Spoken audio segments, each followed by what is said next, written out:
नमस्कार, India news देख रहे हैं। यहां पर मैं हूं आपके साथ सचिन दुबे। अयोध्या में श्री राम जन्मभूमि के बाद अब मथुरा में श्री कृष्ण जन्मभूमि का मामला बेहद गर्मा गया है। मथुरा सत्र न्यायालय में श्री कृष्ण जन्मभूमि परिसर से सटीक मस्जिद को हटाने की मांग खारिज होने की याचिका जिला जज की कोर्ट ने स्वीकार कर ली है। अब इस याचिका पर 18 नवंबर को सुनवाई होगी। याचिका में श्री कृष्ण जन्मस्थान के पास बने ईदगाह को हटाने की मांग की गई है, जिस पर जिला न्यायालय में मुकदमा चलेगा। श्री कृष्ण जन्म स्थान मामले में श्री कृष्ण विराजमान और रंजना अग्निहोत्री समेत 8 लोगों की ओर से जिला जज की अदालत में दायर की गई अपील के मामले में विपक्षियों को नोटिस जारी किए जा रहे हैं। पिछले दिनों सिविल जज सीनियर डिवीजन की अदालत में श्री कृष्ण जन्मस्थान सेवा संघ और शाही मस्जिद ईदगाह कमेटी के बीच 1968 में हुए समझौते को रद्द करने की मस्जिद को हटाने तथा सारी जमीन श्री कृष्ण जन्मभूमि ट्रस्ट को सौंपने की मांग की गई थी। 30 सितंबर को सुनवाई के बाद सिविल जज सीनियर डिवीजन की अदालत में यह कहकर दावा खारिज कर दिया कि भक्तों को दावा दायर करने का अधिकार नहीं है, लेकिन इसी मामले में जिला जज की अदालत में सुनवाई हुई, जिसके बाद अपील स्वीकार कर ली गई है।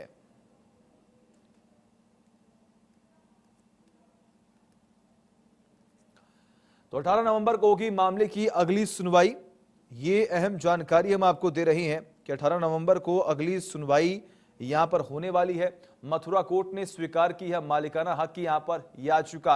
ऐसे में अगर हम बात करें तो कहीं ना कहीं यहां पर तमाम तस्वीरें निकलकर सामने आ रही हैं और किस तरीके से यहां पर याचिका दाखिल की गई थी और अब यहां पर कोर्ट की तरफ से क्या कुछ प्रतिक्रियाएं सामने आ रही है। लगातार किसका विरोध हो रहा है। जो मंदिर से सटे ईदगाह है उसको यहां पर हटाने की मांग लगातार की जा रही है और कहीं ना कहीं अगर हम बात करें तो 1968 में जो यहां पर वादे किए गए थे कहीं ना कहीं उसको यहां पर रद्द करने की बात सामने आ रही है। ऐसे में अगर हम बात करें तो 18 नवंबर को अगली सुनवाई होगी और इस मामले को लेकर अगर हम बात करें तो तमाम तैयारियां भी हो रही हैं। लगातार आरोप प्रत्यारोपों का सिलसिला है वो भी शुरू हो चुका है। अगर हम बात करें तो अयोध्या के बाद यह भी कहा जा रहा था कि अब मथुरा में किस तरीके से यहां पर तमाम तैयारियां होंगी, इस पर भी चर्चा जो है आज लगातार की जाएगी। इस मामले में अगर हम बात करें तो याचिकाकर्ता हरिशंकर जैन और विष्णु शंकर जैन का क्या कुछ कहना है, आइए आपको सुनाते हैं।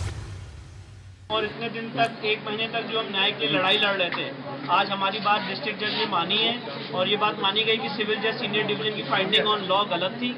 और जो बात हमने रखी थी कि एक वर्शिपर को और एक डीटी को राइट टू सू होता है, उन्हें केस फाइल करने का अधिकार होता है, उस ग्राउंड पे आज हमारी अपील एडमिट हुई है और मस्जिद पक्ष को और सारी विपक्षियों को नोटिस जारी किया है इस केस में। वही श्री कृष्ण विराजमान की याचिका स्वीकार होने के बाद सुन्नी वक्फ बोर्ड के वकील जफरयाब जुलानी और शिया वक्फ बोर्ड के पूर्व चेयरमैन वसीम रिजवी का क्या कुछ कहना है, सुनिए। बात है कि श्री कृष्ण जन्मभूमि मामले को अदालत ने अपने संज्ञान में ले लिया है और संबंधित सभी पक्षकारों को नोटिस जारी कर दिया है।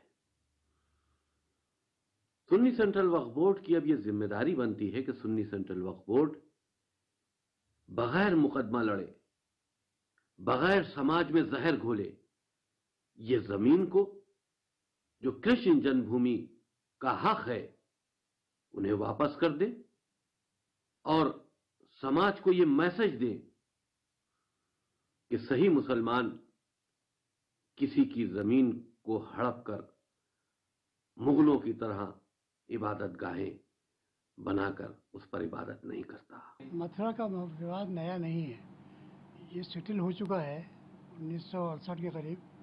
जब विवाद पहले था तभी सेटल हुआ है। अब दोबारा लोग पैदा कर रहे हैं तो उसे एडमिट किया है उसने, कोर्ट ने, जाहिर नोटिस जारी करेगा। लीगल क्वेश्चन है उसमें क्या है। जब मामला कोर्ट में चला जाए तो पब्लिक में डिबेट। तो लगातार ये पूरा मामला विवाद में है। आखिर क्या है मथुरा में विवाद, इसकी जानकारी देंगे हम आपको। लगातार इस पर चर्चा भी करेंगे। हमारे साथ कौन से पैनलिस्ट हैं आपको बता दूं तो विजय बहादुर जो कि विशेष कार्यकारी अधिकारी श्री कृष्ण जन्मभूमि जन्म स्थान मंदिर है वो जुड़े हुए हैं। आपका भी बहुत बहुत स्वागत है विजय बहादुर जी। उसके साथ विजय उपाध्याय जो कि वरिष्ठ पत्रकार है वो भी जुड़े हुए हमारे साथ। ऐसे में रविंद्र सिंह जो कि हमारे सहयोगी वो भी मथुरा से यहाँ पर लाइव जुड़ेंगे हमारे साथ। ऐसे में अगर हम बात करें तो कहीं ना कहीं पूरा जो विवाद है लगातार बढ़ता ही जा रहा है। सीधे रुक करेंगे यहाँ पर विजय उपाध्याय जी के पास, जो कि वरिष्ठ पत्रकार हैं। विजय जी, अगर हम बात करें तो कहीं ना कहीं अयोध्या के बाद अब ये मथुरा का विवाद लगातार गर्माता हुआ दिखाई दे रहा है। अगर हम बात करें तो ये पूरा विवाद क्या है, आखिर क्या वजह है कि इस पूरे जमीन को लेकर विवाद किया जा रहा है? कहीं ना कहीं आप इस पूरे मसले को जानते हैं, प्रकाश डालें। देखिए, इस पे क्या है, ऐसा कहा जाता है और जो डॉक्यूमेंट इन्होंने लगाए हैं, जिन लोगों ने अभी कोर्ट में केस किया है कि ये जो जमीन है ये हिंदू राजा थी और मंदिर के लिए खरीदी थी और तमाम वर्षों के बाद आज़ादी के पहले 1925 के आसपास इस जमीन को कृष्ण जन्मभूमि ट्रस्ट बनाया गया। ये शायद 1930 के आसपास बना था और उसमें इस ट्रस्ट में मदन मोहन मालवीय भी थे, उसमें घनश्यामदास बिरला भी थे और उस ट्रस्ट को जिम्मेदारी दी गई थी कि इस पूरी जमीन पे वो मंदिर बना।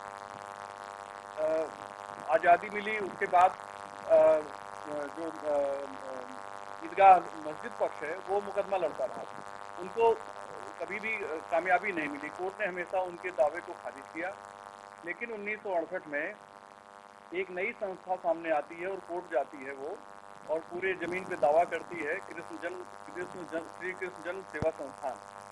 ये जो संस्थान बन गया, ये कोर्ट गया, इसने दावेदारी की, बाद में इसने मुस्लिम पक्ष से समझौता कर लिया। ये 1968 में समझौता हुआ और इस समझौते के आधार पर 1974 में एक डिक्री कोर्ट से हासिल की जिसमें दोनों पक्षों को का विवाद शांत हो गया। लेकिन इसमें जो मूल जो जमीन के मालिकाना है हक जिनके पास था वो श्री कृष्ण जन्म स्थान ट्रस्ट था। उस ट्रस्ट को का कोई रोल नहीं है उस समझौते में, जैसा इन लोगों ने अपनी रिट में दायर किया है।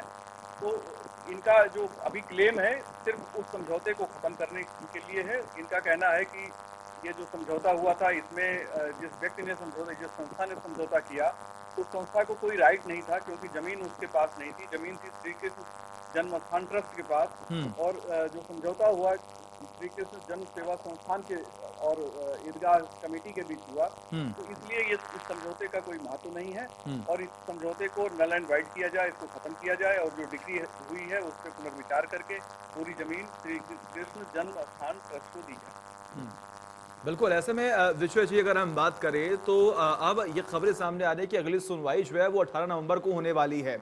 अभी तक जो कुछ भी सुनवाई हुई है उसमें तो साफ हो चुका है कि अब आने वाले समय में जो भी सुनवाई होने वाली है या फिर जो भी फैसले आएंगे उसमें आखिर किसका पक्ष लिया जाएगा। लेकिन अगर हम बात करें विजय जी, तो कहीं ना कहीं आप इस पूरे मसले को जानते हैं अच्छे तरीके से, आपने पूरी, अगर हम बात करें मूल जो प्रकरण है उसको अच्छे से पढ़ा है, आप समझते हैं उस चीज को। आने वाले समय में जो लीगल प्रोसीडिंग्स होंगी उसमें क्या कुछ सुनवाई हो सकती है? आपको क्या लगता है किसके पक्ष में क्या सुनवाई होगी? देखिए, सीधे तौर पे देखा जाए जो डॉक्यूमेंट इस अपील में लगाए गए हैं, जो डिस्ट्रिक्ट कोर्ट में दायर हुई है जिसपे 18 नवंबर को सुनवाई है, उसके आधार पर तो ये कहा जा सकता है कि वो समझौता गलत था।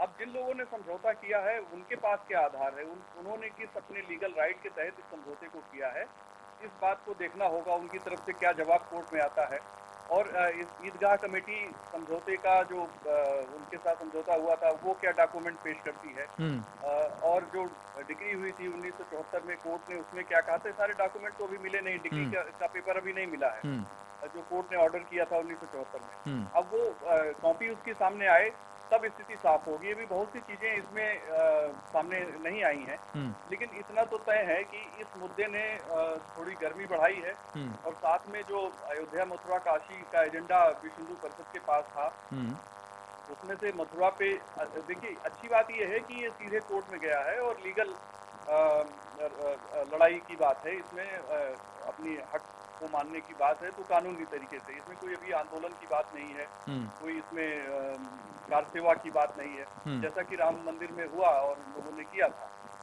वो उससे बहुत ही भिन्न है ये। और इसमें एक समझौता भी है। अब देखना ये है कि बाकी लोग किस तरीके से इस समझौते को देखते हैं और आगे कोर्ट किस तरीके से इस मामले पर अपना फैसला लेता है। बिल्कुल विजय जी लगातार बने रहिए, लेकिन आप सीधे करते हैं विजय बहादुर जो कि विशेष कार्यकारी हैं। विजय जी अगर हम बात करें तो आपकी तरफ से क्या कुछ डॉक्यूमेंट्स जो हैं वो पेश किए गए हैं और अभी तक जो कुछ भी सुनवाई हुई है क्या उससे आप सहमत हैं?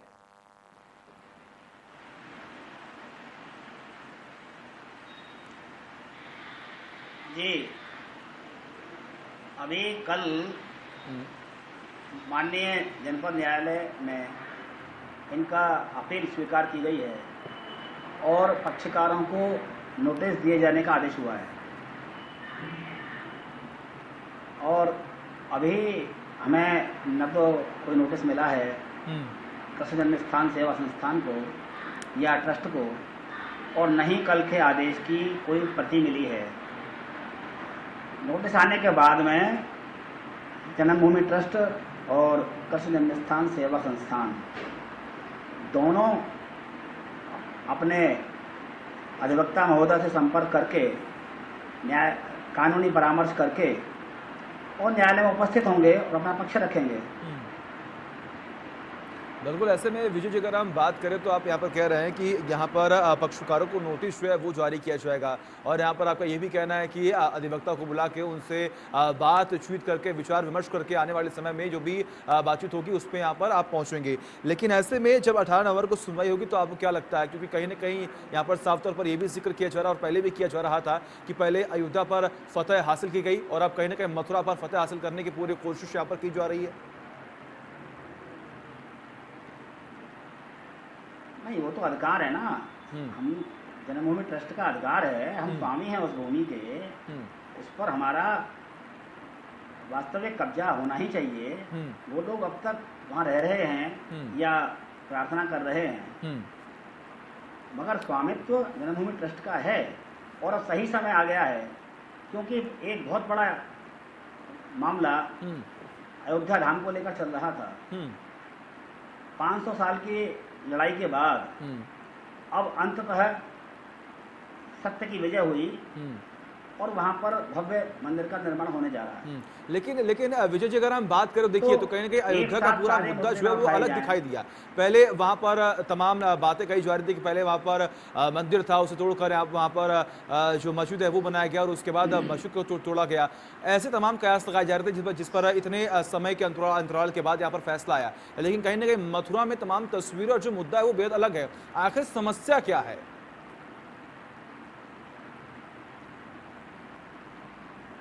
समस्या ये है कि अयोध्या का मामला और मथुरा का मामला बिल्कुल अलग अलग हैं, बड़े अलग प्रकार के हैं जी। वहाँ पर तो यह विवाद था, यह ढूंढा गया, ये उत्खनन के बाद ही सिद्ध हो पाया साक्ष्यों के द्वारा कि यहाँ राम जन्मभूमि थी भी।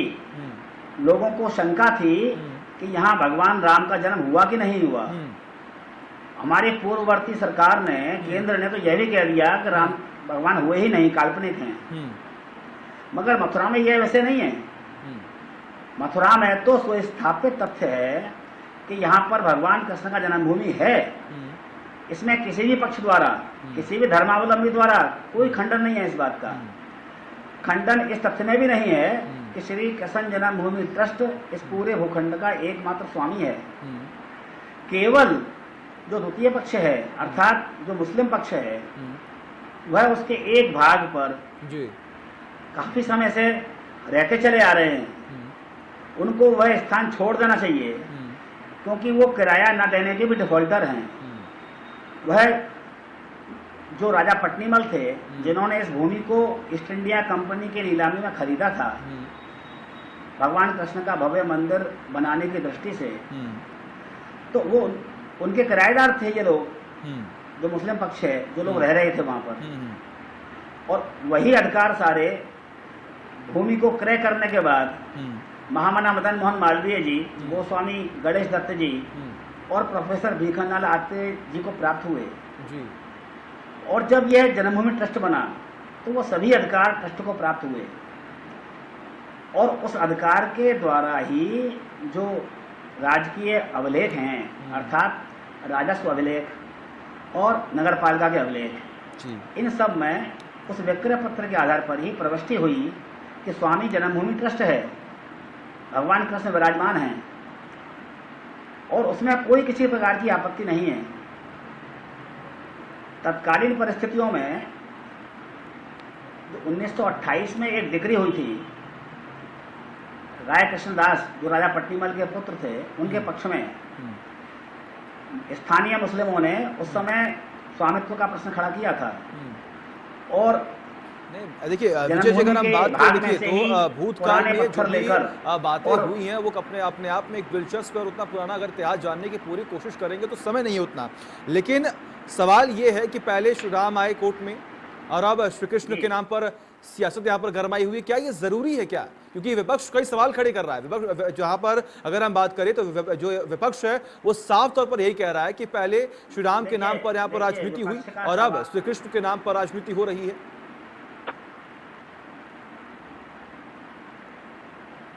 देखिए, राजनीति करने वाले सबका अलग है। जी। हम तो सनातन धर्मी हैं।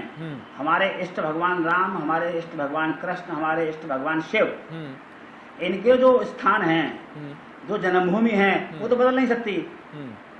मंदिर तो विश्व भर में लाखों मंदिर होंगे भगवान कृष्ण के, मगर जहाँ वो पैदा हुए, जहाँ उन्होंने जन्म लिया, जहाँ उन्होंने अवतार लिया, वह स्थान तो बदला नहीं जा सकता।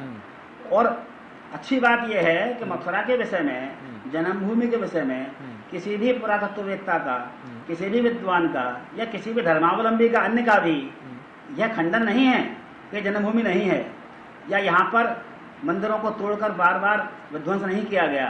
और अंततः औरंगजेब ने मंदिर के अग्रभाग पर मस्जिद नहीं बनाई। ठीक है, सब ठीक है, स्वीकृत ठीक है सत्य हैं। विजय जी, ठीक है। इसमें कोई dispute नहीं है अगर हम किसी बात बात करें का। यहाँ पर तो इसलिए विषय मथुरा का उपाध्याय जी से मामला, अयोध्या हम का बात मामला करेंगे। अलग है। विजय जी देखिए, सवाल वही है मेरा कि कहीं ना कहीं जो भगवान है वो कहीं ना इस राजनीति से अछूते नहीं रहे हैं। अगर हम बात करें तो चाहे कांग्रेस पार्टी की बात करें, चाहे अगर हम बात करें बीजेपी, चाहे कोई भी राजनीतिक पार्टी हो, लगातार सियासत होती ही रही है और पहले श्री राम के नाम पर हुई और अब श्री कृष्ण के नाम पर हो रही है। देखिए, इसको सियासत नहीं कहेंगे। दरअसल ये जो मध्यकालीन इतिहास है उसमें जो गलतियां हुई, उसमें जो उठाना चाहे उठाए, मुगलों ने जो मगर फैसले लिए, मंदिरों को सनातन तोड़ा, धर्मियों को अपना अधिकार उसका मिलना असर चाहिए। देंगे। हमारी और पुण्य ये भूमि सारा जो हमने काम पैसे देकर खरीदी है, हमें 1947 में मिलनी जब आजादी चाहिए। मिली, ये हमारा अधिकार है। आप किससे पूछ रहे हैं, विजय उपाध्याय से या विजय बहादुर? जी जी, विजय उपाध्याय जी आपसे हाँ, अपनी बात पूरी तो करें। देखिए, मध्यकाल में जब मुगलों ने मंदिरों को तोड़ा और ये प्रमाणिक है, उसके उन लोगों के निर्देश भी उपलब्ध हैं ऐतिहासिक दस्तावेजों में। 1670 में इस मंदिर को क्षतिग्रस्त किया गया था। फिर मराठों ने उस पर कब्जा किया। जब मराठों की जीत हुई तो उन्होंने फिर से वापस मंदिर बना दिया। तो एक ऐतिहासिक भूल है, एक गलतियां हैं जो मध्यकाल में की गई हैं, उसको सुधारना चाहिए। क्योंकि अगर आप किसी देश की आज़ादी के बारे में बात करते हैं तो आप सांस्कृतिक आज़ादी की भी बात करेंगे, उसकी धार्मिक आज़ादी की भी बात करेंगे। तो समस्या ये है कि सहिष्णुता ये रही इतने वर्षों तक, लोगों ने कभी डिमांड नहीं की, समझौते किए।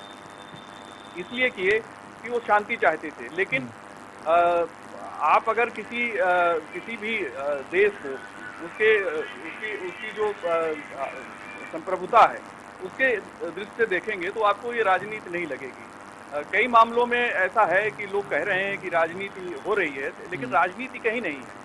बात यह है कि अगर कोई ऐतिहासिक गलती हुई है तो उसे सुधारा जाना चाहिए, किसी भी पक्ष में हो। वो हिंदू पक्ष में भी हो सकता है, मुस्लिम पक्ष में भी हो सकता है। तो अगर आप एक बेहतर समाज चाहते हैं तो विवादों को आपको खत्म भी करना पड़ेगा। और इन विवादों को तो वास्तव में 1947 में खत्म कर देना चाहिए था, लेकिन 1947 में विवादों को खत्म किया ही नहीं गया। इस तरफ तो सोचा ही नहीं लोगों ने उस समय, जो हमारे लीडर्स थे, कि शायद ये आगे चल के किस तरीके से इस पे असर आएगा, समाज किस तरीके से इसको देखेगा, उन लोगों ने शायद कल्पना भी नहीं की। लेकिन अब वो दौर है जब लोग चाह रहे हैं कि भाई हमारी जो प्राचीन परंपराएं हैं, जो हमारे प्राचीन मंदिर हैं, जो हमारी धरोहर है, और धरोहर तो पूरी दुनिया में सजोई जाती है।